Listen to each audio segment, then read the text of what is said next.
So we are here. The NBA season is officially arriving. And I'm super excited for Jazz basketball, NBA basketball. Finishing touches are happening as the Utah Jazz get ready for their season opener this year. Extra special as we celebrate a milestone for Jazz basketball. This season, it's all about channeling the new with nostalgia.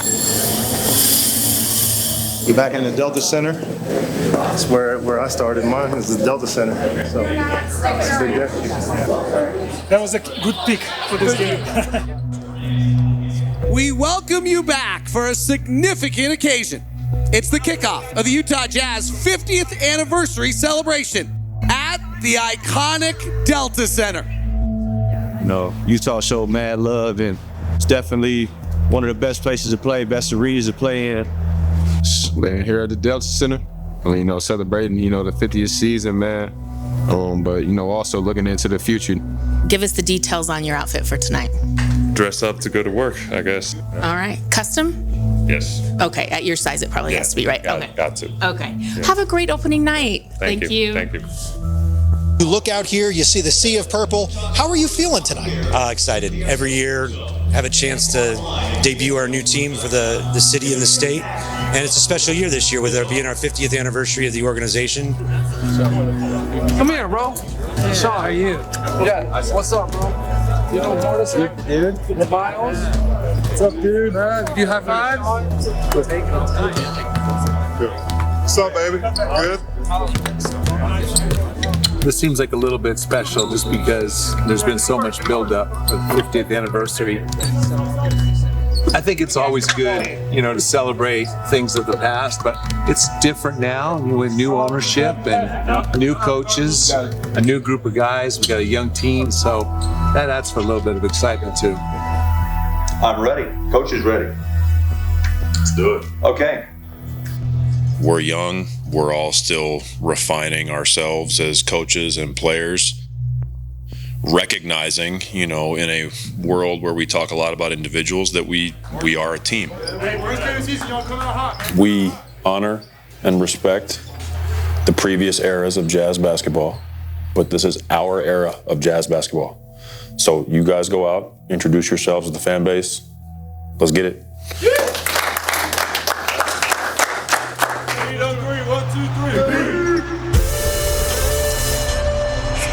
Wednesday night in Salt Lake City, Delta Center has never looked better. 50 years of Jazz basketball. Maravich from the right side, 18-foot jump shot over the air despite the edge. It's good! The Jazz win the game. The most fantastic finish I have ever seen in my life. Stock to the middle. Right side over the mailman. Hammer down. Back to Darren. Back to Carlos. Yes! Donovan Mitchell. Oh, he throws it down. There's Marcus. When I think of 50 years of the Utah Jazz, I think electric personalities, dynamic people, and innovative thinkers. We have before us an opportunity to do something very special. Every night I stepped on this court, that shit was personal to me.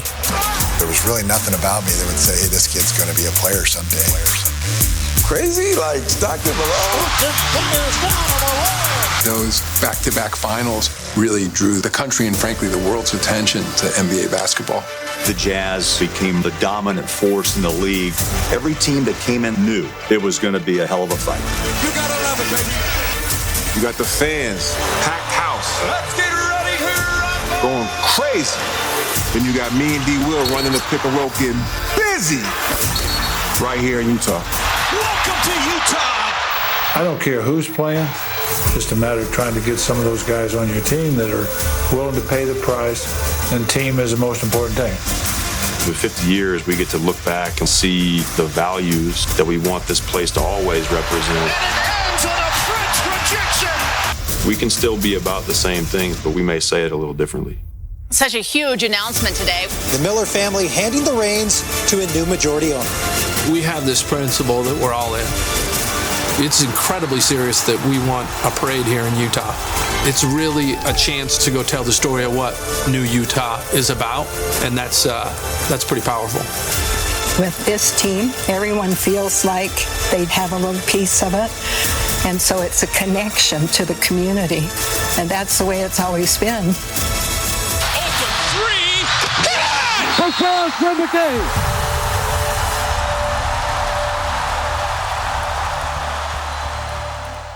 This is Rod Hundley with Rod Luck coming to you from Madison Square Garden. First game of the NBA season. Pistol Pete Maravich and the New Orleans Jazz take the lead at 6-4.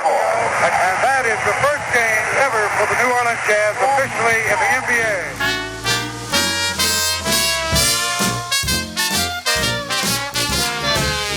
Basketball in New Orleans before the Jazz got there was sort of non-existent.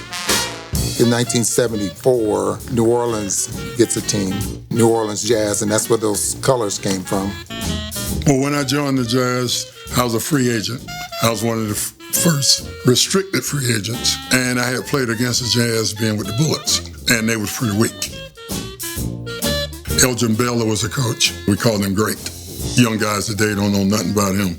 I would play for him so he could try to be successful, and I could try to prove that I was one of the elite forwards in the league. I love New Orleans as a city. I loved the people there. They treated me well. I had friends there. We just didn't win basketball games. The ball in the air, and we are underway. Coach interview, take one. All right. Where were you in 1979? I was with the Atlanta Hawks as an assistant coach there when suddenly the opportunity came to move to the New Orleans Jazz. I said, well, I'd like to be coach and general manager. And they said, no, you can't do that. You take one or the other. So I said, well, then I'll be general manager because nobody can coach this team. Goes on a drive. He's out of the ball game. They called him with an offense. There was nothing wrong with New Orleans. We had a lousy team. You can't promote a funeral. We had a couple of games where, we have 25,000 people, but a lot of times there's 10,000. I mean, it's empty. We didn't have a good venue. We were playing in the Superdome, which was a horrible place to play basketball and a horrible place to watch basketball. It was just a strange situation that if the right organization, the right presidents, the right, office people could have really done something good. It's hard to play in those circumstances. Pete, a whole new year. How would you compare the club, last year and this? Well, we should be improved if the club stays as it is, but every other club is improved. And as I stated last year, we're still not in the position where we can state categorically that we're in the playoffs. The New Orleans Jazz come in with Slick Watts now, Gail Goodrich, and of course the number one scorer in the NBA, and that is Pete Maravich. Our only draw was the great Pete Maravich.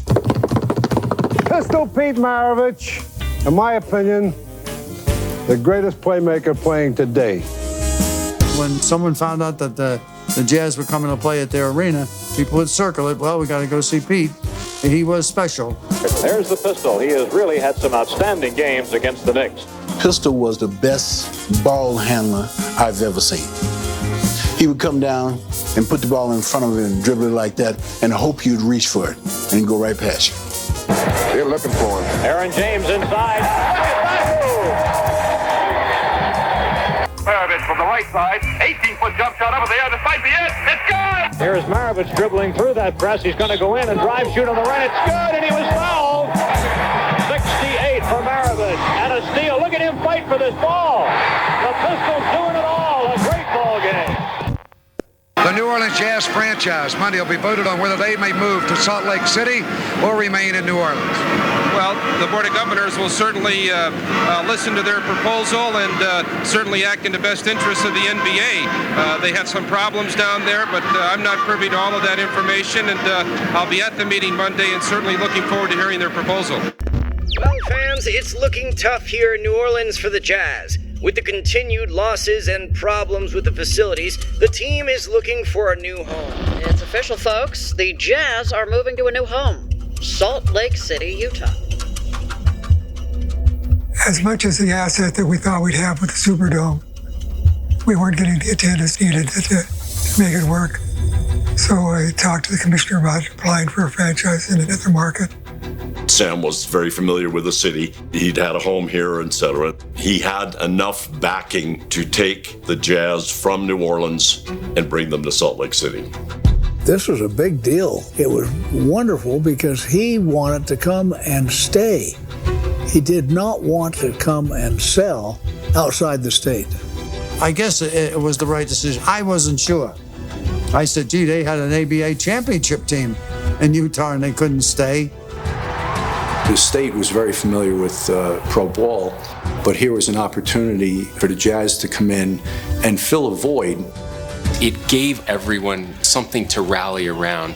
It's not the Salt Lake City Jazz, it's the Utah Jazz, which is very unique in the NBA. In Utah, you're either BYU Blue or you're Utah Red. But the Jazz came in with a non-denominational team to cheer for, and it took off from there.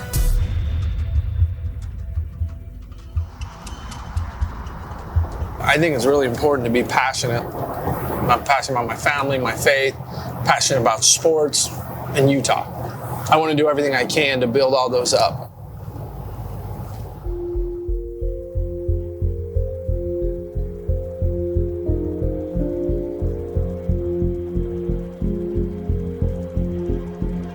These pillars, I remember when we ripped open this building and the pillars were our values, and you've got scrappy, one team, customer obsessed, all in, transparent. We bring in some of that over to the Jazz. These are more principles on how we operate. Any organization that I'm going to be a part of, this is going to be a part of it. Period, hard stop. Wherever I go, this is coming with me. If we're doing something, we're going all in. This is actually kind of cool for us. It's timeline of our history. All of these things, most of them in our world were kind of these moments that were really uncomfortable. And I think with our Jazz organization, it's very similar. Game 1 of 82. Tip is up. Clarkson's got it. Officially, we're underway. If you're gonna have to do it brick by brick, there's no shortcuts. When Ryan was selling Qualtrics, he made it very clear to me that like his dream was to buy an NBA team. He looked at some other franchises that were for sale or where he thought potentially they might be for sale. But frankly, he made clear to me after discussing those opportunities with his wife, Ashley, that it just didn't feel right. As he became more involved with the NBA, Ryan received a call, and there was a really cool opportunity in Minnesota to become part of that ownership group. To Ryan, it was a dream come true, but I couldn't get aligned. And it's really hard to look at your spouse with his dream on a platter and say, this doesn't feel like it's aligning with our family and who we are and who we've become. We are Jazz fans. It's who we are to our core. Keys to the Utah Jazz have been handed over to Ryan Smith and his wife, Ashley. I want Ashley to know everything that's going on so that she can help provide that guidance in these types of moments. And my business side, she's single-handedly helped make 2 or 3 of the biggest decisions that we made, and she was right on all of them. This is definitely my favorite place in the office. People ask me, like, what have you done for 20 years? We built teams. We haven't built technology. We have built teams to go do stuff. And so, like, I think if you look at what we've done is we got Danny Ainge who joined, we got Will, we've got a mixture of who was here in the past versus now. We're just trying to put the best team together. It's really like if stuff's not going good, who do you want around you on that boat?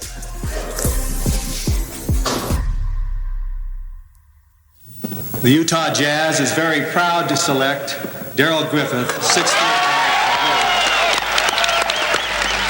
I was a casualty of a high draft pick. My services were needed immediately my rookie year. You got to start somewhere, you got to start climbing the ladder somewhere, and I think that Utah is a team that is trying to rebuild, and to be part of that rebuilding period is a challenge. Darrell from Louisville, 6'3", raises, 20-foot rainmaker, good! The number of players that were coming through the door, that's getting cut and bringing in guys on 10-day contracts, and, who were my core teammate from a mental standpoint, like, okay, is this a healthy franchise? I didn't know the Jazz was interested until I seen Frank at a couple of our games. When I got here in 1980, my career was a little in disarray, I said to myself, this has got to work this time. Jazz on the run. Green to the hoop. Score it. Ricky Green. They had great guard in Daryl Griffith, just came out of Louisville, high jumper. Griffith drive the paint. In your face. Take that one. I knew we had a Dantley, which was a great scorer. I said, this could be the right team for me. Dantley down the right side with a high dribble, the former Notre Dame star. I remember I was so mad when I got traded. When we played LA, the first game they came to Utah, I gave them 50 points. I don't even remember we won the game, but I gave them 50. I think Adrian Dantley is the player that often gets forgotten in Jazz history or underappreciated in Jazz history. He, to me, was the first player that really put Utah on the map. Fakes, drive in, beautiful move, scoop it up and score. Oh, what a move by that. Pete Maravich would hurt his leg and we lose a lot of scoring from him.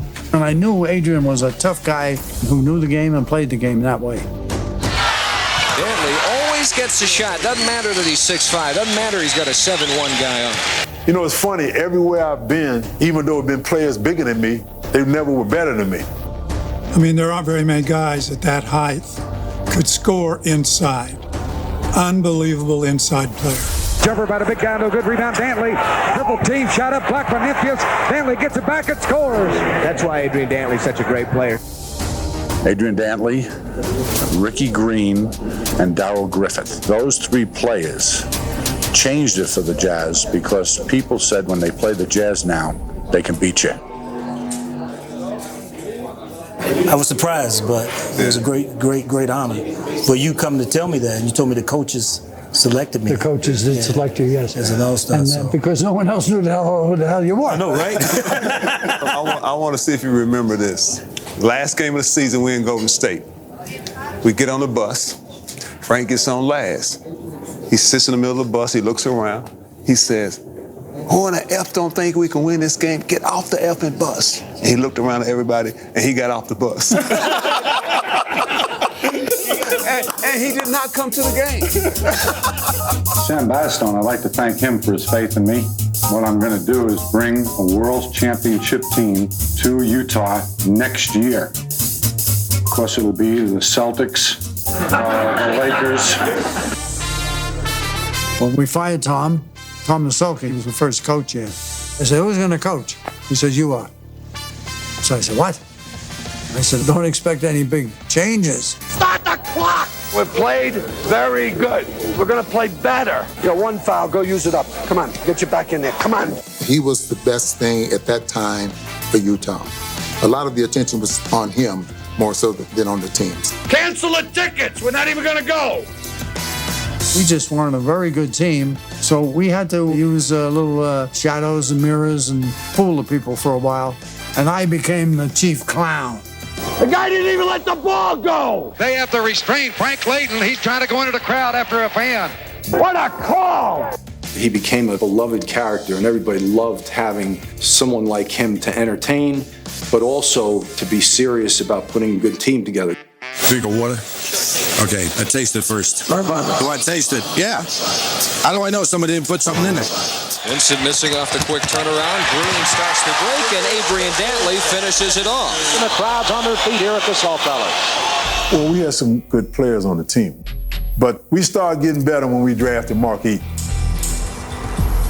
Funny story, for some of these people, you were under a car, I believe, when somebody walked by and saw that you stuck out on each end of the car, and he said, that guy should be a basketball player. Is there any truth to that? Well, not really. You know, he just saw me working there and noticed that all the customers said yes to whatever I told them they needed, so. I don't think anybody understands the impact that he had on our organization. My dad saw it immediately in Mark and got together with his agent, signed him to a 5-year contract, which was, at the time, completely unheard of. Frank told me he's your project, so I spent all summer with Mark Eaton at Westminster. When I first started working with him, he couldn't run up and down the floor twice. The improvement in him was just astounding.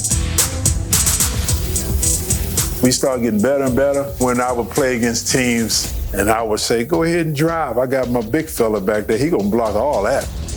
He controlled everything on the defensive end. to play with a guy like that who was as hungry as he was. Blocked by Eden. Eden comes down to make it in this league. It inspired me. The Utah Jazz are very happy and proud to announce that we have selected from the NCAA Championship North Carolina State team, Daryl Daly.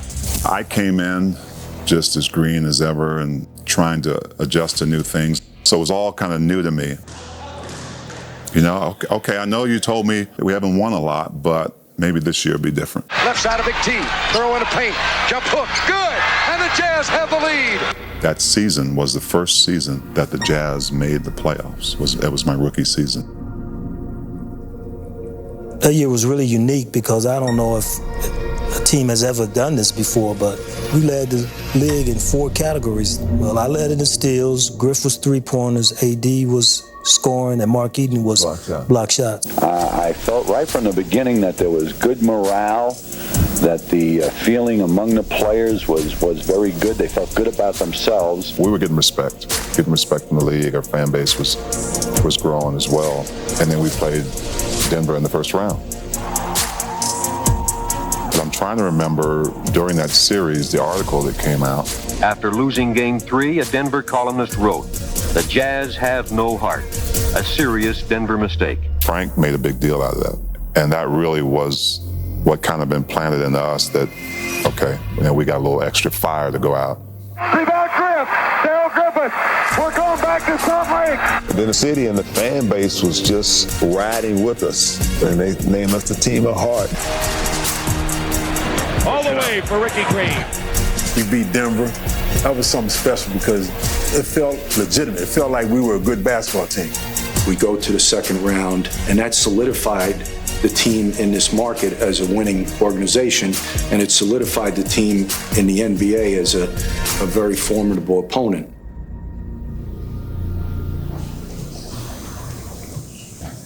Today's an exciting day for this organization and our franchise moving forward, and we couldn't be more excited to welcome Will Hardy as our next basketball coach.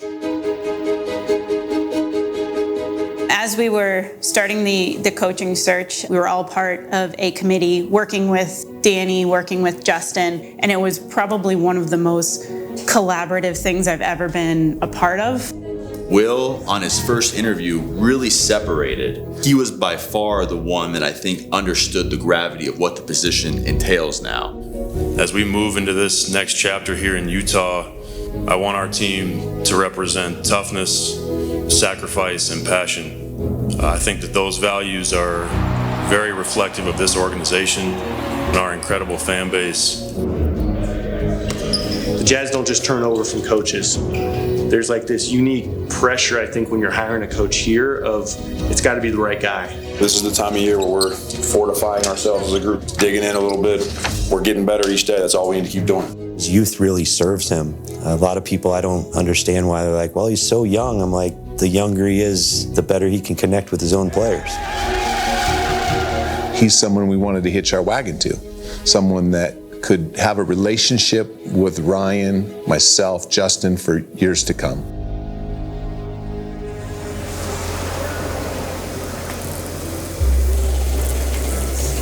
What am I going to do today to try to pick up the pieces from last night? What was the good? What was the bad? What stuff we can control and handle, and what's just kind of the breaks of the game?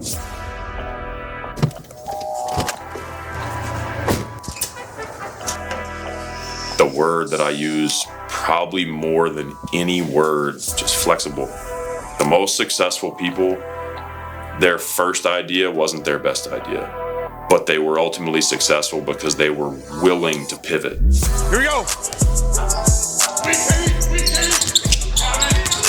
If we're gonna set this up to be what we want this place to be, it ain't for everybody. It's just not. We have to try to set up the filter for the players now. You can't just say like, oh yeah, when it's time, then I'll be ready. It's an everyday business. Good, that's one. Team in gray back out here. Team in gray back out here. Here we go. Match up. All right, let's watch this film. I have a role with our team. This is not my team. It's ours, but I am a key stakeholder in taking care of something that a lot of people love. Yeah, KD. A lot of the core values of this organization are going to be represented by our team like they always have been, but this ain't your grandparents' Jazz team. We can still be about the same things, but we may say it a little differently. This is Jeopardy! I'll take sports for $200. For $200, the answer is an action-packed sport played in the Salt Palace at least 41 times a year.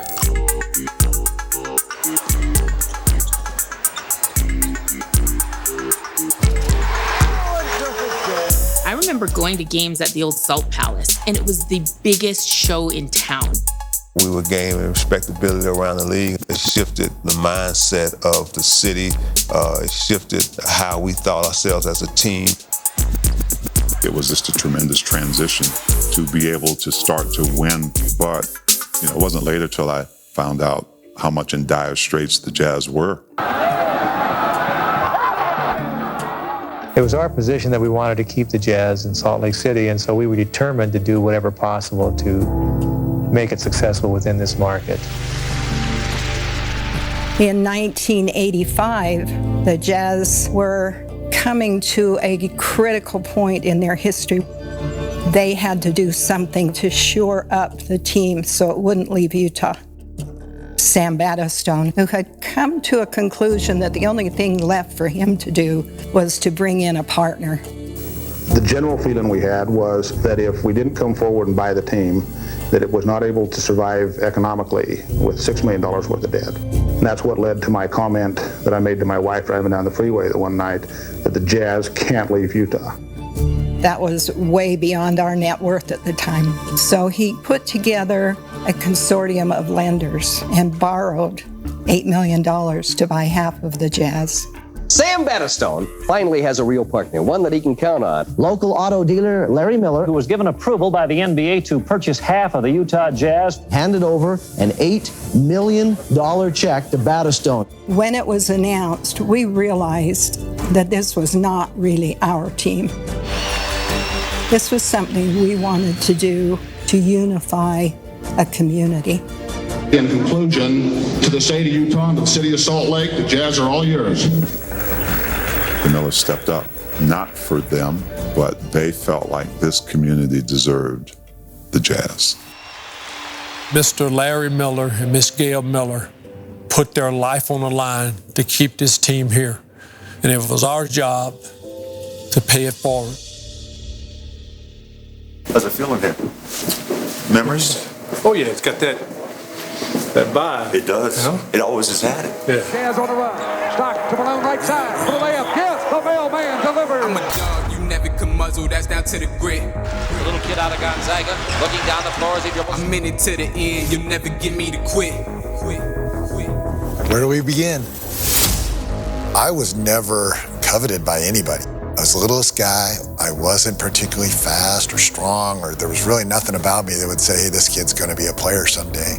The Utah Jazz select John Stockton. Never thought in a million years I'd be a first-round draft choice, and certainly didn't think Utah would be the one pick. John Stockton, a surprise here at the Feld Forum, because his name certainly not on the lips of the fans here in New York. Very excited at the possibility of playing with the Utah Jazz. The little kid out of Gonzaga, looking down the floor as he dribbles, snaps it to Danley, comes in deep all the way, throws it away. At that time, no one knew much about John Stockton. It was clear. His instincts, as they say today, the basketball IQ, was elite. Hansen gets free from Stockton.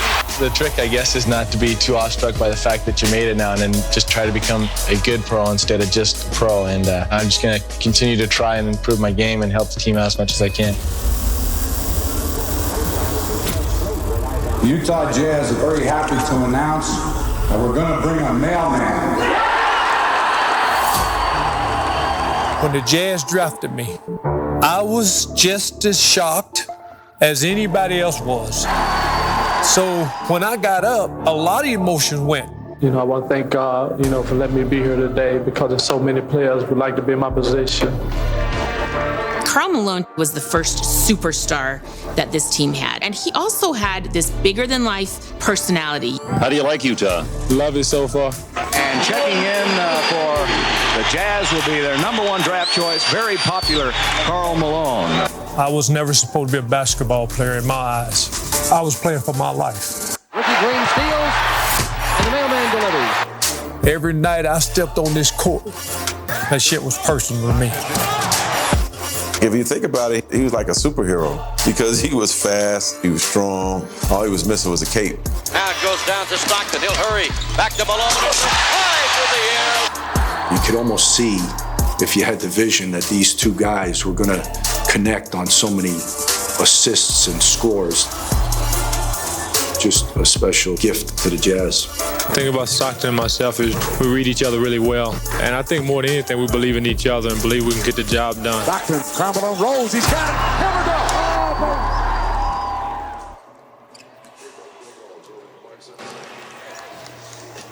What does this team need? What are you guys looking for? We're looking for John Stockton and Karl Malone right now. Yeah, they're hard to find, in case you didn't know.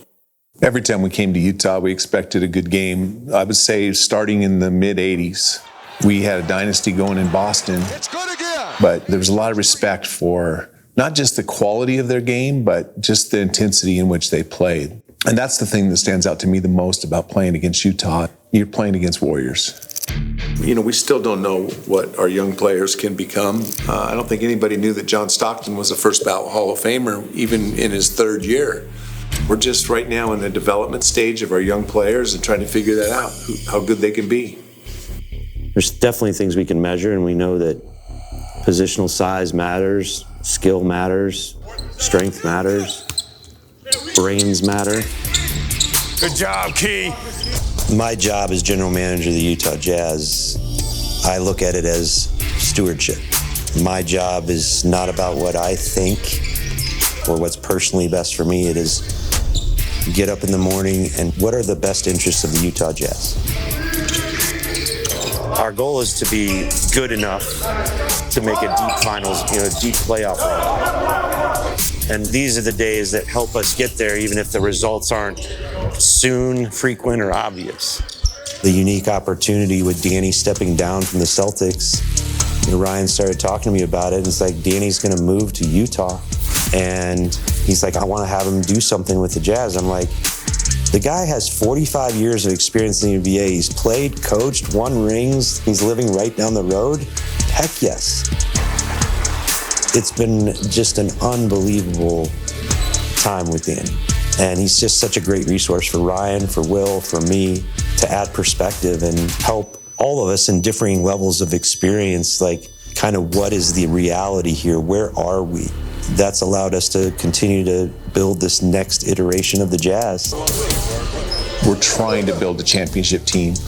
And the challenge is that, like, getting a little bit better can be detrimental to becoming great. And being satisfactory is not what any of us want.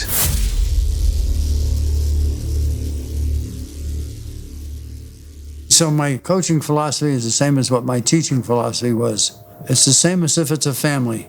It was my responsibility as coach and as father of this family to make it work. Overall, Layden had a good relationship with his players, with one exception, Adrian Dantley. I play hard. He's going to try to coach the best way he can. And, hey, Frank's a great guy. He's all right. There was always some friction in the system when AD was there, partially because of the holdout. In the fall of 1984, Dantley asked to have his contract renegotiated. Layden didn't want to pay what AD was asking, and the war was on. Sometimes I say to myself, gee, maybe it would be better if he never came back. I remember saying to people when he held out and they finally signed him, if it's between him and me, he's going. All of a sudden, Adrian Dantley held out. I'm like the worst guy in the world. I wanted a new contract because I felt I deserved a new contract. Everybody was making more money than me. That's the bottom line. They knew they had a special talent in Karl Malone. AD's influence, was it good, was it bad? I think it was good. I became the professional I am today because of one athlete, Adrian Dantley. Dantley with another two-pointer. He taught me body leans and body angles and how to use that guy against you and different little things by watching him. Was I a student of the game? Hell no. I didn't know how to make him and Karl Malone play together, but it could have been done. I should have made it work, and I think I would have made it work. But I had an ego too, see?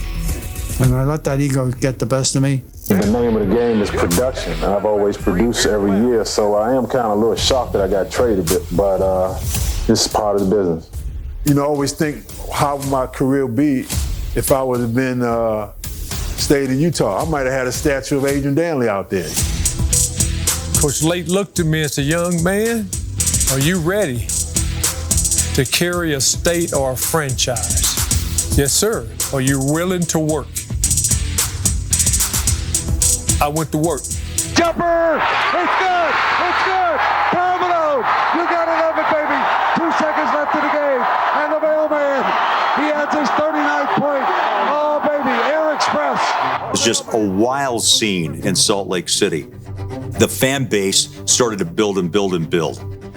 The optimism now comes from the fact that with the Lakers and the Celtics aging, maybe we've got a shot at winning it all.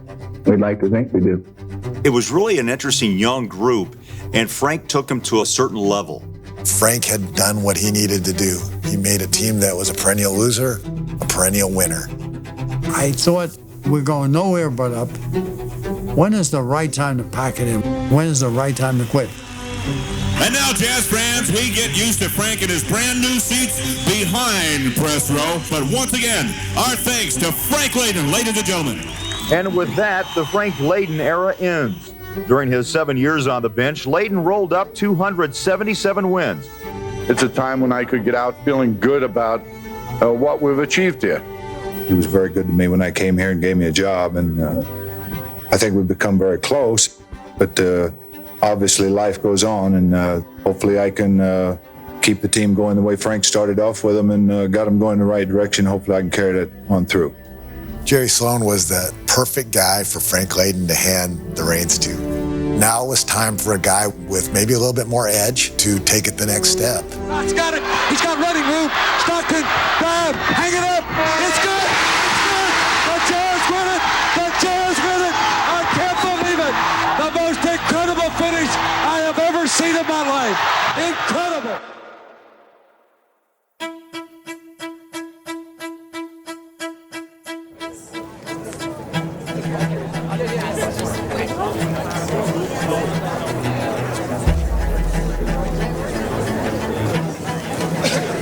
Good afternoon, everyone.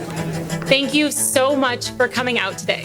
It is our 50th season and the season when we get to officially welcome Delta Center back to Salt Lake City, thanks to a renewed partnership between the Utah Jazz and Delta Airlines. It's a big moment that the Delta Center is coming back. This is what it's always been to me. It's an exciting day to get this thing going. So go Jazz, go Delta, go Salt Lake. This does not happen without all of you. And it also doesn't happen without, first and foremost, understanding what it means to be a Jazz fan. The Utah Jazz were always this iconic thing. You would never even think about getting close to the Jazz. That was just off limits. For me as a fan and as a kid, it's funny we're out here because I remember trying to scalp tickets on that corner right there and try to get in this game and this arena. With the Delta Center, you don't get to turn time back much, but in reality, Ryan Smith has done that. We're here today to announce a very good day. We are here to announce that this building will be called the Delta Center. Well, it was very exciting to be a part of the growth. I'd like to acknowledge the support of Gail and the rest of my family. We bought the second half of the Jazz in 1986. You can accuse me of being a lot of things, but you can't accuse me of being boring. The Utah Jazz have won the division. And as the team got better, the crowds got bigger and bigger, and finally they couldn't fit into the Salt Palace. The crowd's on their feet here at the Salt Palace. We came to the conclusion that the only way to handle that problem was to build an arena. We have before us an opportunity to do something very special. Fairly amazing story. There wasn't a bank here in the city that would take it on. We are extremely pleased to announce that we finalized terms with Sumitomo Trust to finance our new arena. We built the arena in less than 500 days.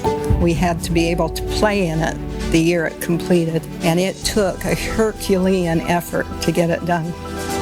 We're glad that the young people are here. We're going to ask you to remember this day so you can tell your kids and grandkids about it, because we think this thing will be doing what it was built to do for half a century or more. I know what it means to be a Jazz fan. I've been that my entire life. To do this with Ash and our group and Dwayne, and it's really special. This is one of the great franchises in the NBA. You know, I know we haven't won a championship, but that does not mean we are not a championship organization.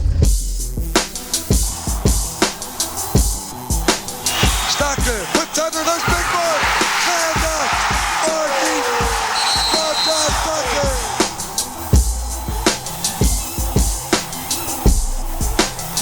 During that time, the Jazz was one of those teams that was right there. So making the playoffs was almost a given. They were going to do that, but they had to get past that. We kept meeting some very, very good teams in the West. Yes! John Stockton! Sometimes we'd get past them, sometimes we'd get beaten. But you try not to get down if you lose in the playoffs.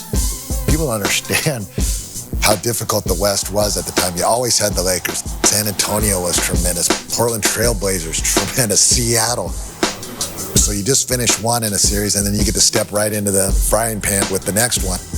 You needed one piece, but you kept your two core guys, John and Carl. So you make trades, trying to get that piece and trying to make some things happen.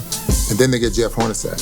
Drive in the middle, over the corner to Hornacek. 20-footer by Jeff. Good! Hornacek gets his first bucket as a Jazz player. We all used to shoot free throws the same way he did, with the hand on the face, and like every kid in Utah has practiced that. When Hornacek came aboard, that gave the Jazz that third piece. Always thought that I would be a good fit on the Jazz. I played with Carl and John in the All-Star game, and they're such team players. That's the kind of guys I like to play with. I'd played against him quite a bit more than probably we should have. He's not a point guard, but he can play it, and he's miserable to play against. Hornacek took it right out of the arms. They were good before I got here. My role changed. You know, I was used to getting 17, 18 shots a game, and the way we played, you know, you're only going to get 10 or 12. And Jerry always said, your role is to be a basketball player and do what it takes for the team to win. If the shot was there, I was going to take it. If the pass was there, I'd make the right pass. That was a telegraph pass. Great look. Everybody had a role. We knew John and Carl were the guys who kind of epitomized that play hard, play as a team style. It was the Jerry Sloan way. Carl wouldn't miss games, Stockton wouldn't miss games, and the rest of the team wouldn't miss games because they didn't want to disappoint. Now that's something that doesn't happen in today's world of basketball. I knew they were going to be outstanding because Jerry Sloan, I played against him as a young player. Tough, rugged, hard-nosed. I think everybody that ever coached me or was around me always knew that I liked to win. He was a dirt farmer, he kept telling all of us. Grew up on a dirt basketball floor. And so that molded him into who he was. I've been covering the NBA now for 25 years, and when I think of like coaches that I have the most respect and adoration for, like Jerry Sloan's up there on top of the list, man. Kept it 100, as a young kid say now. Jerry was such a competitor, and he played that way and he coached that way.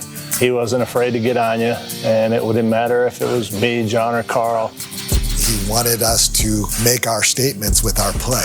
And I always try to tell our players, try to do the things that you do well first, and then add to the other things that you have some deficiencies in. With one of our teammates, I won't embarrass him, but he said, you want to raise the roof and you want to pop the collar. What I want you to do is go get another rebound. When I see Coach Jerry Sloan's eyes, it tells me everything. If it's time to go, we would have ran through a wall for that man. I think as long as you walk off the floor and know that you played as hard as you can, and you put as much into it as you can, that's all we can expect. I don't ever ask any more than that. Stockton with the steal from behind. Hornacek will push.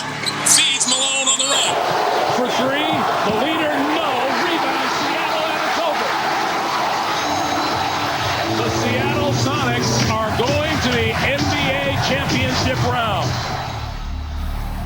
Respect all, fear none. Respect the opponent now. They put in just as much work as you did. We was prepared by our coaches. You put in the work.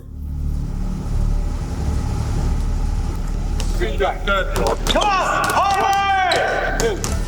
My first year, we made it all the way to the Western Conference Finals. I was thrown into the mix, and I came in as a rookie. I got to start right away. So, welcome to the NBA. The Utah Jazz start the 1996-97 season with a new logo, and the Jazz start to roll. You don't start the year every saying, we're going to make the finals. You just don't do that. You do it in steps. John Stockton gets better. Karl Malone gets better. You get better depth on your team. That was where we relied on the scouting system and drafting players that fit in with us. At 45, the Utah Jazz select Brian Russell of Long Beach State. I always thought I was the spark that was needed. And when I got there, I'm playing, but I'm only playing a little bit. But each year we got better and better and better. And I think once I got inserted to the lineup, it was a wrap. Utah's regular season record of 64-18 is the best in franchise history.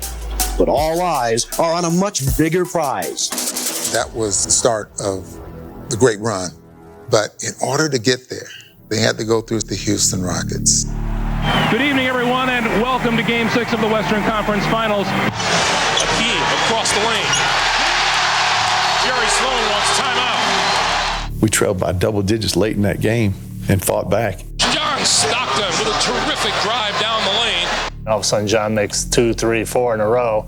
Now all of a sudden, we're in the game. Stockton on the move in the lane, tie game. Now it's back and forth at the end, and we get a chance to win it. Off the glass, no, rebound, timeout called with 2.5 on the clock. And in the huddle, we told Coach Sloan, they're going to have to call an offensive foul on me because I'm going to walk Clyde Drexler to the locker room. Knowing that Clyde Drexler and Charles Barkley are two of the worst guys, and I love them to death, they know I do, they are the worst in playing man defense.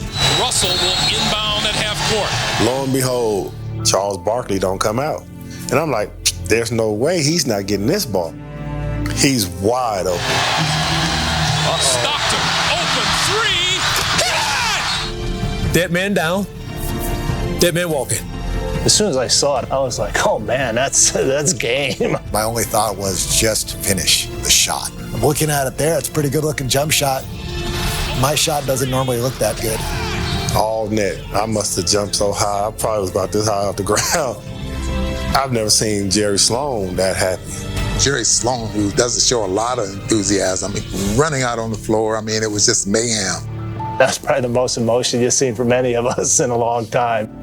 Getting there was just a huge thing for us because we had been knocking on the door for so many years. We exercised a bunch of demons.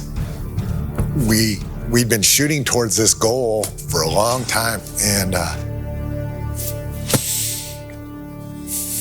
pretty cool day.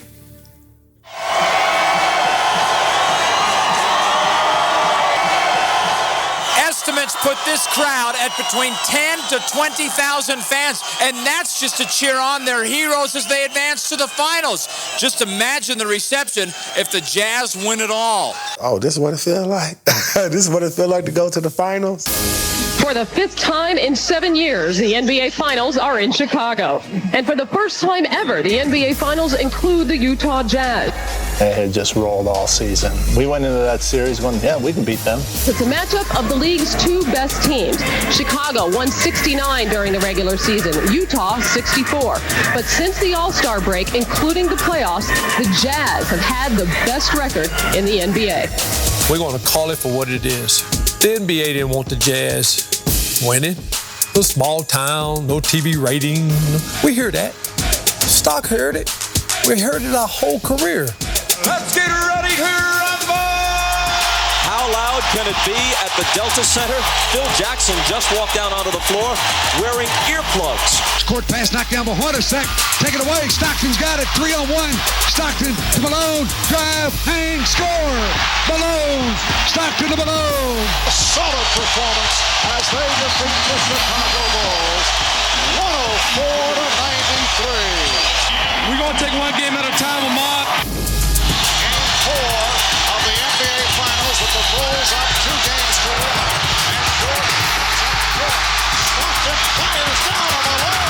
It was the finals. We knew our job. Back down the middle to Melvin. Drive, hang, score. Count it, and he's fouled. We just didn't do what we needed to do to get 4 wins. I think I've told people a lot, I'd rather get to the finals and lose every time than never get there. But I always tip my hat to the champs. They earned it. Very few teams lose in the finals. Game 4, Jazz looking for the sweep. Malone, key bucket. And to gather themselves together, come back the second year and get to the finals. And the sweep is complete. The Utah Jazz are returning to the NBA Finals. Once we beat the Lakers, it was all business. There was no jumping around, no nothing. Good evening, ladies and gentlemen, and welcome to the Delta Center for the NBA Finals. It's the finals, man. It was big for the franchise, and the Jazz were one of the few real formidable opponents against Michael Jordan. Hooked away by Hornacek, taken by Stockton, who's chased by Jordan, but lays it in anyway. Michael's a great player. If he's the pinnacle, that's where we want to be. That's what we've done this work for, and so let's go. Stockton on the run, and it's Utah by 4.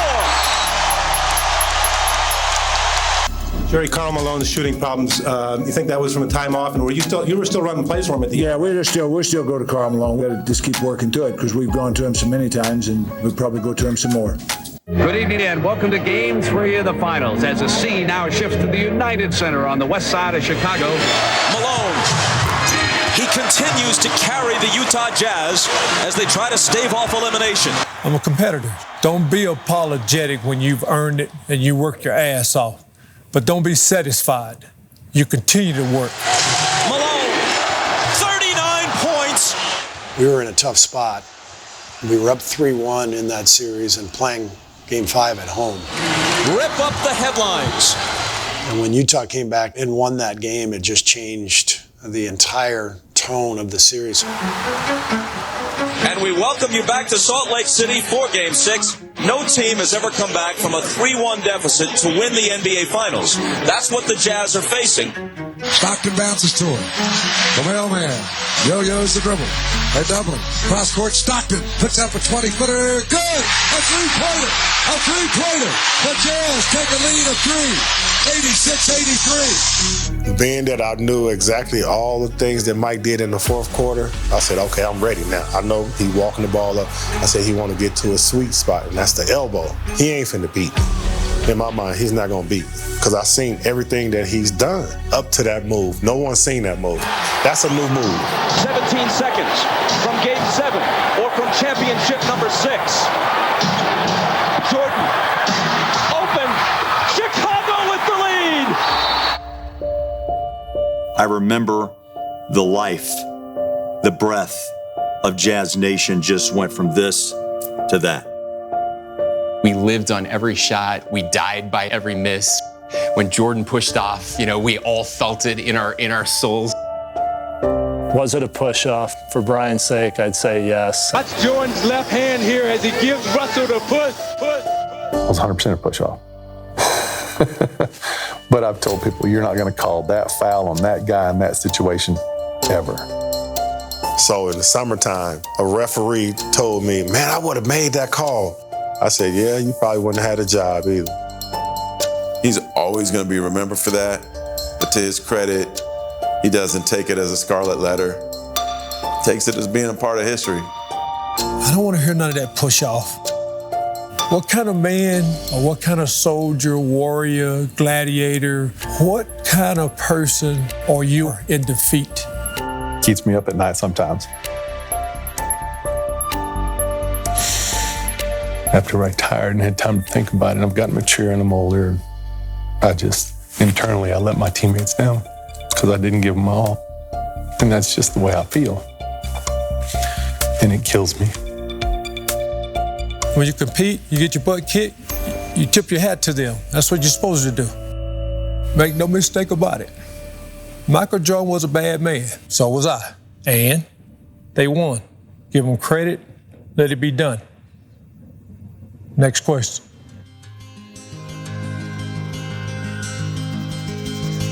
Utah Jazz is a worldwide brand because of those finals. It's the most electric this building's ever been, the most electric this town has ever been. The years leading up to that were every bit as exciting as making it to the finals, because that's what got us there, was those building years and learning to play with each other and trust each other, and the fire that they wanted it with. Of course, Carl and John were the backbone of the whole era, and their steadiness was incredible. Carl loved the camera. Stockton hated it. You couldn't say Malone and Stockton without saying Stockton and Malone. So the Stockton-Malone combo was just a household, phrase. Stockton and Malone, Stockton and Malone, Stockton and Malone. It happened every night, and no one could stop it. Stockton releases to Carl to the hoop. Stockton Malone. Out front, Stockton. Stockton penetrates. Drops it over the right corner. Carl Malone alone. He got it. Stockton to Malone. They were yin and yang. They just had it. The two of them together, huh? How many of those assists in the assist-breaking record went to Carl? They're on their feet. A new assist king of the NBA. There's a reason that the arena now sits at the corner of Stockton and Malone. That connection was so powerful. I believe he could read my mind, truly. He knew where the spot was that you could throw it to get it to him. His hand was always there, and it was like Velcro, just cut. That fella there reminded me every day that I'm good enough. But I had to believe I was good enough to run with that dude. Is now the second leading scorer in the history of the game.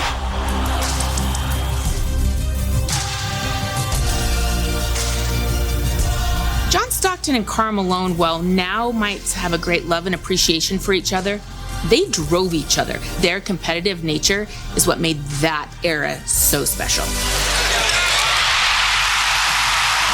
Boston, and here's the moment that you've been waiting for, John Stockton. We talk about load management today in the game of basketball. I mean, those two have to laugh at that. No one's going to touch the assist record. No one's going to touch the steals record. That dynamic duo together, we're never going to see another John and Carl. We never will. I'm not sure there's anybody any better. I think for the most part, they prove that every night they walk out on the floor. I think someday we'll be saying they're the greatest 1-2 combination in the history of basketball.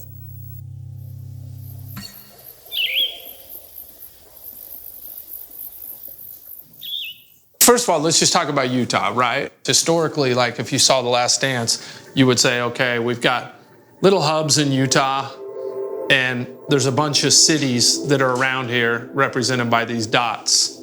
This has all basically become one city. There's something called hypergrowth, and our state's been in hypergrowth, which means the demographics change very quickly, and the scale of the state is changing very quickly.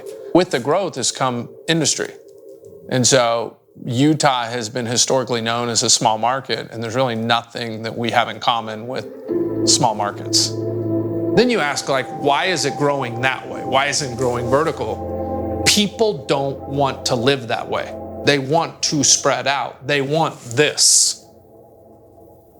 When the whole world is coming and feeling on you, when the social media world, when everything you do, especially for athletes, when it feels tight, the ability to breathe is becoming a premium in my mind, I see. There's a reason why people have their best years in Utah, because they can get locked in.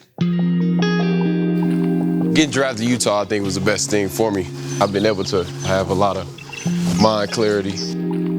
The lifestyle, it kind of helps you as far as, oh, you got a weekend, let's just get outside, go on a hike, go on some trails, just really, open your mind to different things. This is my favorite spot. It's so close to the city, but at the same time, you feel like you're in a different world. Yeah, for sure. It's just great to get out here and unplug for a minute, and then get off the mountain, and I'm right back to it. Yeah. Pro sports is lonely. It is. Guys bounce around, go from team to team, city to city, place to place. There's times they feel like assets, they don't really feel like they're connected to a place. And Our goal is to create an environment here that no matter what happens in your career, if you played for us ever, this is the place that you feel most connected to. You know, I've called Utah my home off and on for the last 18 years. You know, I've grown to appreciate and love all that Utah has to offer as far as scenery and beauty. And so, yeah, it's been amazing. Take note, baby.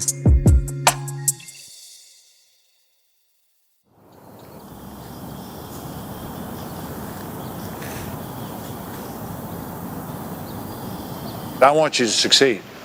And you're going to succeed a lot better than a lot of people think you're going to succeed. We're not going to win only 8 games here. I'm going to tell you that right now. We're not just going to come in here and win 8 games like some people think you're going to do. When John retired and Carl moved to Lakers, we basically have a reset. To move into the next generation of the Jazz basketball, we need to start with the little things. All right, get your forearm on him. Fight his ass out there. Jerry Sloan loved to test players, and he wanted to be shown. Show me how much you want to play this game, how much you love this game. But this is a new era. This is a new type of player, and Jerry was trying to make that adjustment. Gordon Garicek reportedly has been sent home. We knew we had some rebuilding to do. Kevin O'Connor was our general manager at the time, and he did an excellent job of getting us some players that we could compete with. When I was free agent, Pistons wanted to keep me, but I knew I could start and play for this team for a long time. Flick of the wrist, memo. I wanted to be a part of an organization that was a winning environment, a place that I could learn from. A great atmosphere here, and just glad to be a part of it, and hope you guys welcome me. I was young, only been in the NBA for 2 years, and I know I needed to grow. So when Utah came calling, I was like, yeah, this is the place.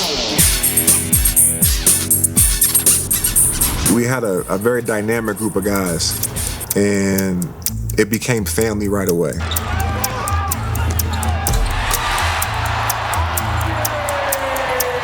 The one thing that we're really lacking is like an elite point guard.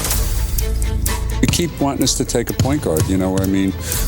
Just because we don't have any on the roster right now.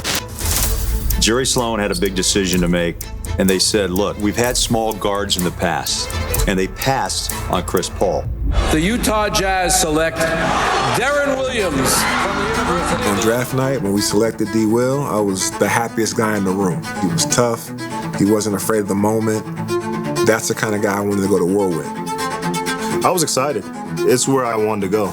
You know, looking at their roster, you know, they had Booz and Memo and AK, Matt Harpring. With me, you know, running point, we could do some special things. It's a lifelong dream. You know, I'm finally here, and I'm happy to be a part of this team, and I'm just looking forward to the season.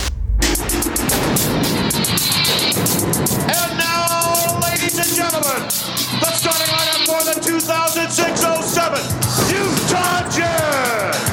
Booz and I's chemistry formed pretty quickly. It was kind of organic. When you've got Deron Williams and Carlos Boozer, that 1-2 punch on any given game, you can beat anybody. He was the biggest hype man. He was your biggest fan. Loud. Yeah! I'm quiet as a church mouse over here. It's him. And we just was talking about this on film. What's up, man? I would get the guys riled up all game long. Like if D. Will crossed somebody over, I'd be talking trash for him. He let it like hang in his hand for a minute, and then he crossed a minute, and he'd have a quick cross, and I'd just be like, "Come up, Willie!" If I got an and one, I'd be screaming out and one. It's a game, and I have fun playing it. They were a great pick and roll combo. You almost felt like, oh my, the second coming? That's shades of Stockton to Malone right there. I mean, there's only one Stockton and Malone, but all of a sudden, D. Will Boozer start to take the world by storm in the NBA. It was a natural kind of turning of the page of the story of the Utah Jazz. Didn't feel so bad anymore that Stockton to Malone era was over because the Williams and Boozer era was just getting ramped up. I think we went through similarities where there's pressure of trying to live up to two icons. But for us, we wanted to do it our way. You know, me and Booz definitely had a good thing going. We just had the perfect mix of team, too. Memo being out there spacing the floor. Bang! Buddy! Memo! AK, the way Him and Ronnie Brewer were slashing on the wings. We just had guys who were very selfless, who cared about winning, who cared about this team. The Jazz are back, and the playoff run starts on the road against the Rockets. You know, we stayed poised, we stayed focused. Salt Lake City, we're coming home. Round 2, here we come. Thanks, guys. Thanks. See you guys later. We ended up having a good playoff team. The Utah Jazz are going to the Western Conference Finals. That's quite a turnaround to go through during that time. We hadn't got this far since Stockton and Malone got that far. So the whole city is abuzz. We're as dialed in as you can be. Then the Spurs come to town.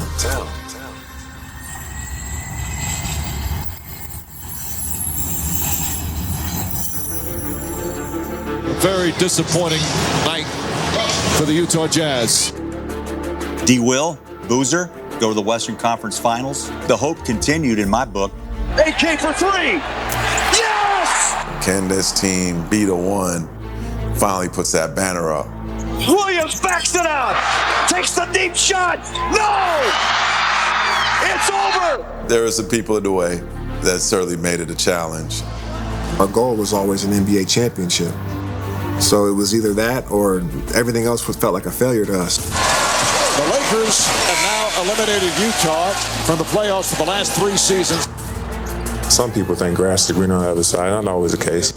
At the same time, I don't know what the future may hold. I really wanted to stay in Utah, but I know we needed more. The latest piece of the free agent puzzle is in place. Carlos Boozer is going to the Chicago Bulls. It was a hard decision for me because I really didn't want to leave what I had here. You know, I had a lot of peace here, a lot of growth here, great relationships. I had found like my running mate, and leaving that duo was difficult. But I wanted to win a championship so bad, and I wanted to do it here in Utah. But I had to make a decision for myself, and I left to go to Chicago. We are in Denver, the Mile High City, the Pepsi Center. Game 1 of 82. 2011, Booz was gone, and so it was a different look, a different team. There's the Hall of Famer Jerry Sloan, begins his 23rd year. There was definitely some tension building between me and Coach Sloan. I got to be in shoot-arounds and practices and see Jerry Sloan and Darren Williams interact. It seemed fine on the surface. What we found out later is behind the scenes it wasn't going great. We never had like a good line of communication. Like, I love Coach Sloan, but he wasn't the most approachable. And also, I don't deal with conflict very well. His perceptions of things are different than what I was used to, I think. Being 24, 25 years old, I didn't understand that. And so I just took it as like an ego thing. And so instead of like, my bad coach, you know, it just escalated. The Chicago Bulls are in town. Jerry's team. Jerry called a play. D. Will decided to change that play. Probably wasn't the first time that Jerry just said, okay, I've had enough. Darren didn't like what we were doing, bottom line. And so Jerry and I had talked about it before, and we both resigned. I said, if he's going, I'm going. Well, I know that all good things must come to an end. And today is the end of an amazing era. 26 years is a long time to be in one organization. My time is up, and it's time for me to move on. That sent some shockwaves through this city, this region, and the NBA. He did it on his terms, and he earned that because of everything that he poured in to his profession, to the team. As a media person, I'm not supposed to care. That really bothered me when he got let go. Really, really bothered me. Like He retired. It's unfortunate when we just immediately deem somebody old school and that's it. I don't think we should ever forget the lessons of our past. I don't know what happened in that locker room. I have such faith in Jerry and Phil, who was there too, that they were doing the best for their team and that individual. And he had some stuff that had to learn. I'd be willing to bet he looks at it somewhat like that at this point. Of course, you get blamed for it. I understand. I definitely didn't handle things right. I wish I could have handled things differently, but at the time, that's who I was. You know, it definitely took its toll on me, and then 2 weeks later, I get traded. Shockwaves ran through the NBA again this morning as the Jazz traded their two-time All-Star point guard to New Jersey. I had a great 5.5 years here in Utah, and wish we could have, did a little bit more, maybe won a championship and brought that to Utah. God has a plan for everybody, and this is a plan He had for me. That was the end of my time as a Jazz man. Ladies and gentlemen, here he is, the Hall of Famer, Jerry Sloan.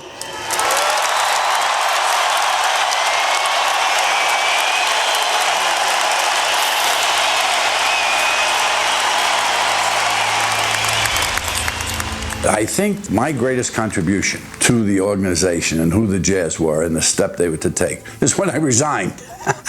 Jerry Sloan took them to another level. What Jerry Sloan allowed the Jazz to do was have an identity, and it was a real identity. You knew what a Jazz player looked like, how he played. It's an era of NBA basketball that I think people look back on and have a lot of respect for, and I think a big part of Jerry Sloan's identity and his legacy. When everybody starts talking about his streak in 21 years and all these wins and so forth, it all comes down, he says, because of the owners. And that's the reason why I'm still here. I don't even know anybody that I'd rather have coached this team than Jerry Sloan. I don't care who's playing. I really believe every time we step out there, if they've come with the right attitude, put everything they have into it, I think they can win every game. Just a matter of trying to get some of those guys on your team that are willing to pay the price, and team is the most important thing. I know talent sometimes overcomes that, but desire will carry you a long, long way. And that's why I tell you, put everything you have into it today, because tomorrow it may be all over.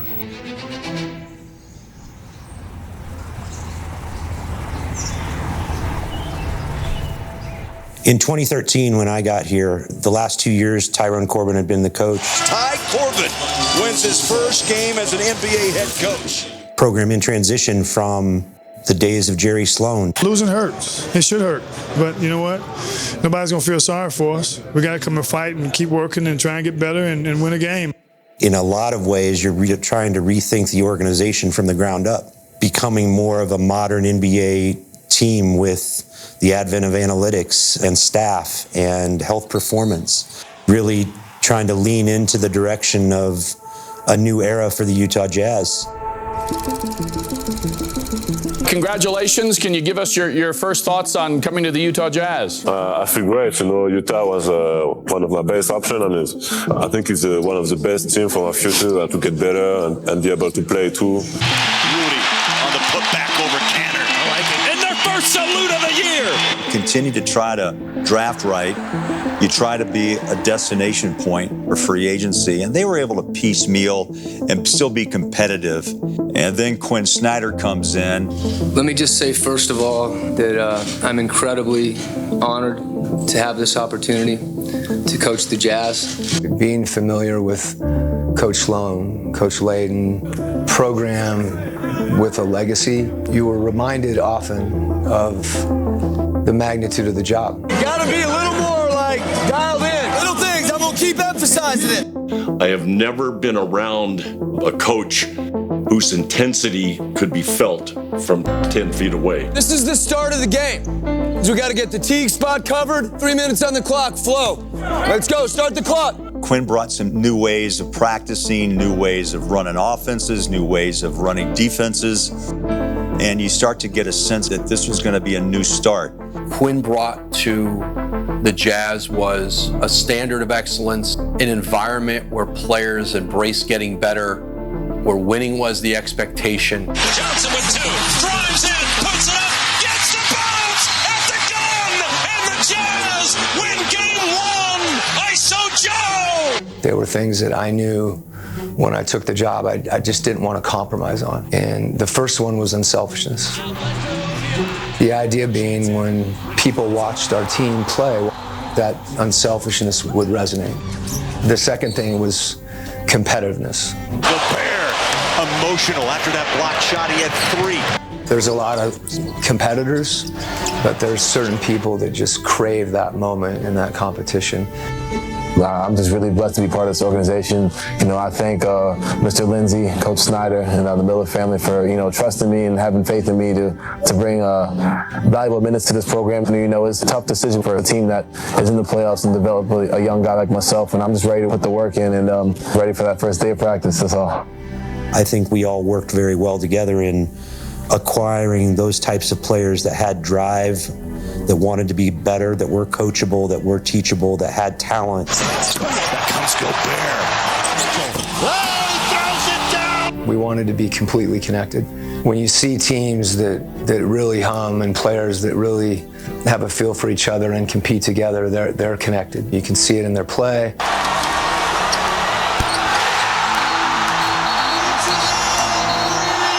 Those values that you profess to your players, if you live them and your players live them, I think that's what you see on the court.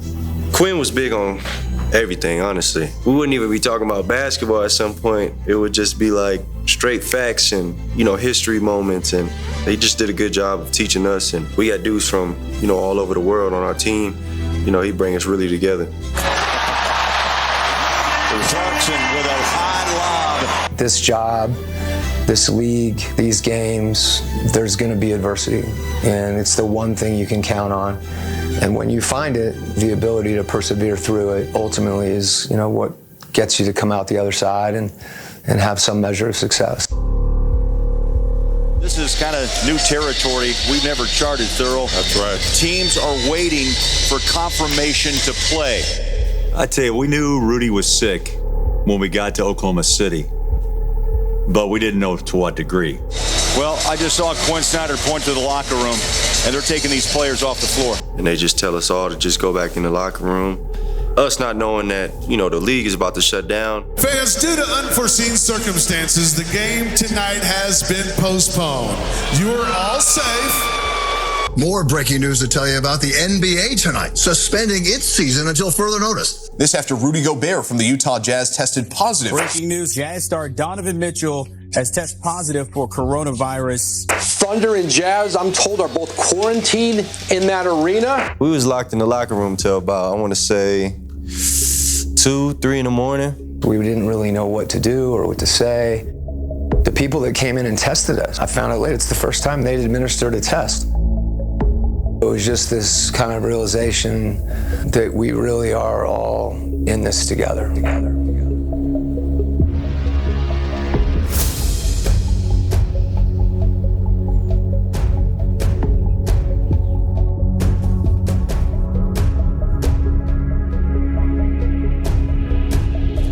It was a really, really unique time. People become, I think, more self-aware about their place in life and also what they can affect. And eventually, when we were all able to get back together in the bubble, it was a pretty united group that way. To me, the bubble was the most unique thing I've ever covered. I was primarily writing things about the social justice movement, whether it was Mike Conley or Donovan Mitchell or Quin Snyder, Rudy. Like, the Jazz were one of the more prominent teams in terms of voicing their displeasure with the world. To be the first to kneel at the start of the bubble with the Pelicans, set a tone. Well, us being that first team to, take a kneel and do that really showed a lot of strength and showed us, us coming together. The NBA players pledged to use their status as a platform for change, and that reached a new height today. This is of massive significance when you talk about protests and taking a knee or jersey statements that are made with players wearing certain terms or phrases. I just chose peace. I think everybody deserves that at the end of the day. That's the only way, I think we can move as a community, as a country, as a world. Without peace, you don't have any stability. This is bigger than just the game. I'm not taking anything from the game, but man, this is life. People got to understand that we are all human beings, and until, things get really better, we're going to keep doing it. It was a chance for us to connect. There was an understanding, whether it was spoken or not, that there's just a lot more going on here than, an NBA season and NBA playoffs. So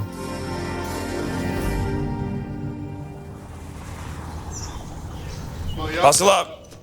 Here we go, match up. Stack touch backside, let's go. Prior to COVID, there was a big push and acknowledgement of both mental health of players and what they're subjected to throughout the season and being out in the public in a way more national and even international way now than it was even 10 years ago. And also mental skills. So I'm gonna get up with him today, just on like all the other stuff we talked about. All that too. I've got to update Danny too. We started looking for the right fit, and we found Dr. Ron. Part of the thing that drove me was that I wanted to be a cultural match for my clients. That was huge. So if you think about an NBA team, it's got to be what? 85, 90% African-American men. But when we're talking about mental health, wellness, a modeling and a destigmatizing of mental health, I think having someone who looks like them, sounds like them, those things do have an advantage. There's just no denying of that. Growing up, having the Black experience around me was just a normal part of life for me. And then I get drafted by Utah. I do some demographic research on it and come to find out there's 1,200 Blacks in the whole state of Utah. How many? 1,200. Black and white, what I knew in the South is real. But I came to a city, all white, and they embraced me. This state healed me from not having the hatred in a different race. How ironic is that story? Before coming to Utah, of course you hear the things on how the people are and stereotypes. You kind of got to get here to really put things in perspective for yourself. There is a vibe here. This is a place that is changing, it's evolving. And the more we continue as an organization to grow in that way, and again, evolve, we create a community for ourselves. I've written extensively about the scholarships that they give to kids of color, kids in need. It's all yours, congratulations. Yeah, no cap. And so I think for Smiths to do that, they understand that having a diverse world is a good world for the franchise and for Salt Lake and for Utah.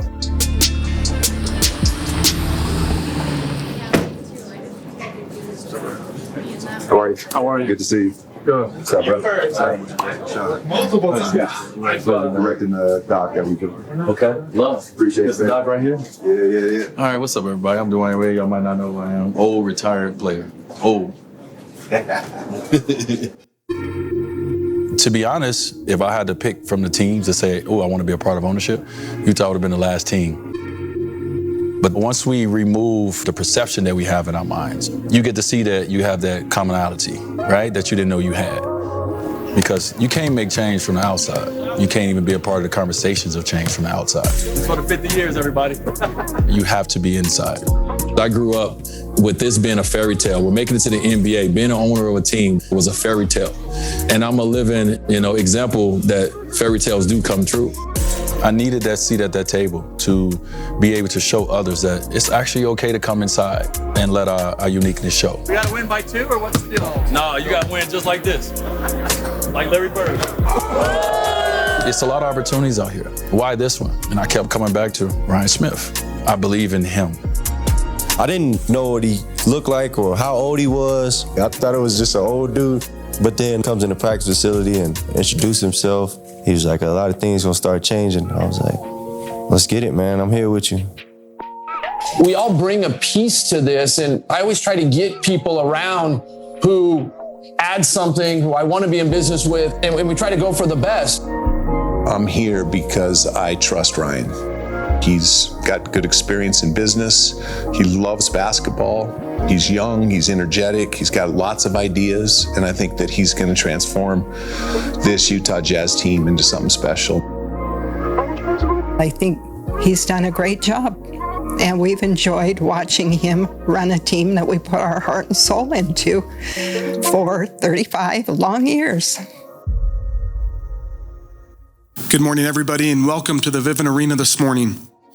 Today is the culmination of strong relationships, shared values, and innovative collaboration. We didn't ever feel like owners. This was a stewardship, and we had to make sure that stewardship went to the right person. And now to major developing news. Yeah, this is truly an historic day for the Utah Jazz franchise. The Miller family handing the reins to a new majority owner. Looking back on it, the shock of like, what? Today is a day I have never been able to imagine. But when you see who they sold it to, they did what's right for the organization, the city, and the state. Owning an NBA team has a broad spectrum of emotions attached to it. And so I had that conversation with Ryan and Ashley. I said, "Are you sure?"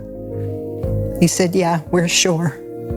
I was very clear on one thing, that it could not be about us. There had to be a bigger purpose. The Jazz are a gift to this whole community. We look to use this platform to continue to do good. It's very clear what was important to Gail and Larry as they built it. Who doesn't want to be a part of an organization where those core values are right at the top and able to trickle down? Larry and Gail built this thing together, and now it's Ashley and Ryan together. I don't think it works any other way. To have Larry H. Miller and Gail Miller and their stewardship, to transition that now to Ryan and Ashley Smith and to see what they're doing. They understand that the Jazz aren't just a basketball team. They're so much more than that. The Utah Jazz are Utah. This isn't a toy to me. This is the role that you've signed up for in leading this organization, is to help activate the state. The good news is we're not starting from scratch. I mean, this is an incredible organization with an incredible brand, but the NBA is different. Times are different. Where sports are going is different. It's really a chance to go look into the future and say, okay, how's this going to roll? When Ryan purchased the team, you're talking about a team that's on a heater right now. The Jazz embrace the #1 seed in the NBA. But change is inevitable in the NBA, and there's a lifespan to those teams. You have to be able to adapt and acknowledge where you are. The Utah Jazz have traded Donovan Mitchell to the Cleveland Cavaliers. Like with the Rudy Gobert trade, the Jazz got a haul for Donovan. This is a typical Danny Ainge blockbuster trade. They trade kind of two players that are fan favorites, Donovan Mitchell, Rudy Gobert. That was a gut punch to a lot of Utah Jazz fans. And so you get this guy that's been lightly used, Lauri Markkanen. Who? Being the main guy growing up, I got away from it a little bit in past the organization. Lauri Markkanen getting ready for his second season with the Utah Jazz, coming off a fantastic year last year where he was the most improved player. Then you walked into a building that's full of people that want to help you and are excited. We just put the work in every day, and everybody believes that we're going to do big things, and I know that will happen. I think for us, we know the power of the NBA and what it can do. We want to help build the brand of the state and the community and do all the good things we can with the league and bring a championship to Utah. And that's most important. Welcome to NBA All-Star 2023 in Salt Lake City. We knew All-Star was going to be a moment. It's the first time we were able to put new Utah on the court. Here comes Markkanen again. It'd really been since the Olympics in 2002 where we've been able to see what happens when a state grows this much in a 20-year period, and then you all come together. For Utah to have the All-Star game early in the tenure of Ryan and Ashley Smith's ownership, it was huge, because it was like, we need to show the world we're not just saying we're different, we are different. I think it opened people's eyes to some possibilities here they maybe didn't think were there. And I think the hope is that it gives us an advantage in the future. We haven't had the All-Star game in 30 years. It's a completely new place.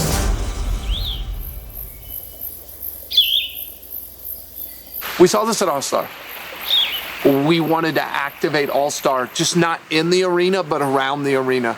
And we ended up with 60,000 people coming down to have the All-Star experience. And what's crazy is, like, I think everyone is there and they agree and they're rallying behind this moment that we're having right now. And I'm just proud to be a Utahn. ESPN reporting that the Arizona Coyotes are in fact moving to Salt Lake City. The National Hockey League facilitating a sale to Ryan and Ashley Smith, majority owner of the Jazz. It's just fascinating to work for a company that never stops, but is always focused on what they're doing as giving gifts to the community. We are so excited to take the energy of the Jazz and multiply it. Utah shows up. It doesn't matter what we believe or how we think. We get to come together and want these teams to win. And that's joy, and it's connection, and it's community. We don't need to improve Utah. We are just bringing it together to amp up the greatness that already exists. I'm blown away how little the stories of Utah has been told. And so I think part of our organization as the Jazz is we hold that microphone and we're going to go tell that story.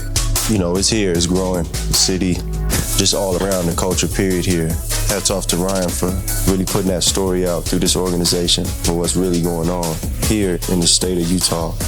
I see the things that we talked about coming to fruition. So the vision can actually come to life if you actually care and want to implement those things. And that's just making this place feel unique. Yes, we want the fans to have a good product, but we want to give our fans and our players and our coach hope. That's our objective. Wherever we go, whether it's in this organization or in our neighborhoods or our communities, this is a state where opportunity seems to be everywhere. Welcome to Utah! We wanted to be a part of sharing Utah with the world. I think Ash and I have really tried to understand what we want the role of this organization to be within the community. Then it will hopefully lead up to something special as an organization and hit the overarching goal of winning a championship. Okay, what's up, my boy? There you go. What's up, bro? What's up, kid? Doing all right? Good, you? Good. I guess you suited and booted. What's that? I don't know. I didn't get the memo. Jazz fans, turn your attention to center court. Join us in welcoming Jazz alumni. I wasn't drafted by the Jazz. I'm coming from a whole different organization. The entire community embraced me. I go in the arena, everybody's saying, boos! And I was like, yo, it felt like home, like love. I wanted to leave the fans with something to build on. I was just a part of the puzzle. Piece here, a piece there, a piece there. Now the puzzle's being completed and a new puzzle's happening. We played a part in that, and for that, I'm grateful and proud of. I mean, it was like a little family thing out here, man. It was real. That's how close it was. It was family. It was family. You grow with these guys, you become friends, you become a family. I think that's why one of the reasons we were really good is we didn't have a lot of animosity. You know, we were like brothers, we fought. But at the end of the day, when you step on the court, they're for one job, and that's to be on the winning side of the game. It still goes to the competitiveness, the camaraderie of the guys. Just going out there and playing against the best guys in the world, that's what made it fun. There are people here who, along my journey, have opened my eyes to what true friendship is. Listen, I've been here 30 years now, so something went right. Cross-court pass knocked down by Drew. Grabbed by Griffith. They go to Drew. To Eves. He's in for the layup. It's good. The one thing we know about this life, and certainly this league, is there's cycles. I'm just grateful I got to be a part of a period of time. And I'll always cherish that, and I'll always feel connected to the Jazz. Do you know what's a wonderful thing? When a player at the end of his career or after his career, years later, comes up and hugs you and says thank you. That's worth all the money in the world. How many suits can I own? How many steaks can I eat? Obviously, by some of these pictures, I could eat a lot. But that's another story at another time. Started right here. Hot Rod Hundley and Mr. Dan Robbins. Starting for the Jazz at forward, number 32, the mailman, Karl Malone. And you got 19,911 fans at your fingertips. Here goes Carl. He's got 51. This is where it all started. Wow. What if there wasn't a Utah Jazz? What if the Lakers drafted the Celtics or somebody that was at the top? Would I even get a chance to play? He got it. He got it. The Jazz win the game. I've been pretty fortunate. And what do I owe for those chances? I think the story's still coming. It's still a work in progress.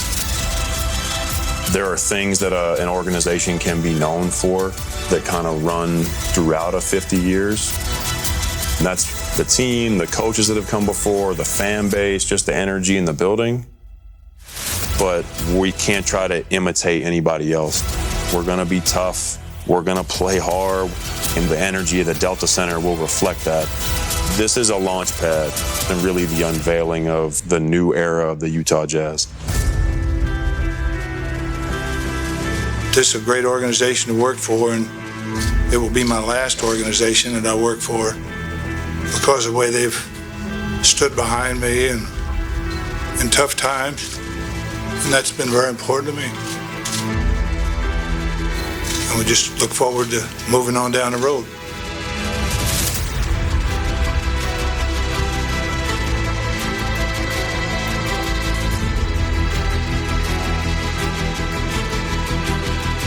You gotta love it, baby.